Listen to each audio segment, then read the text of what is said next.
আসসালামু আলাইকুম রহমতুল্লাহি ওবরকাতু। আমি পশ্চিম বাংলা থেকে বলছি, মাওলানা মোহাম্মদ আজমল হক।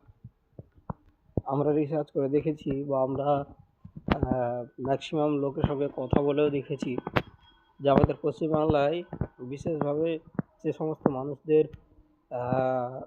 রোগগুলো যুক্ত আছে শরীরের সাথে, তার মধ্যে প্রথম নম্বর যে রোগটা যুক্ত আছে সেটা হচ্ছে গ্যাস্ট্রিক আলসার, গ্যাসের সমস্যা। এই সমস্ত গ্যাসের সমস্যা থেকে নিজেকে যদি আমরা বাঁচাতে চাই, তার জন্য কি আমরা অ্যালোপ্যাথি মেডিসিন ব্যবহার করলেই কি সে শরীরকে সুস্থ করতে পারবো? না। তাহলে আমাদেরকে কী করতে হবে? আমাদেরকে এগ্রিকালচারের দিকে আসতে হবে।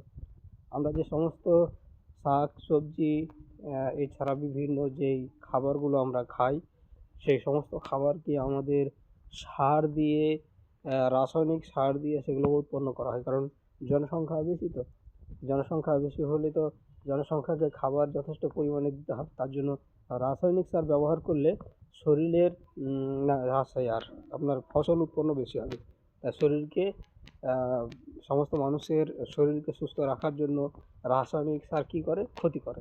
তা আমাদের এই পশ্চিমবাংলায় রাসায়নিক সারকে যদি আমরা বঞ্চিত করে জৈব সার ব্যবহার করে আমরা যদি সেই ফসল উৎপন্ন করি, তাহলে আমাদের যে গ্যাসের সমস্যা বা গ্যাস্ট্রিক আলসার যে সমস্যা, সেই সমস্যা থেকে আমরা নিজেকে বাঁচাতে পারবো, আর এটা আমাদের সমাধান।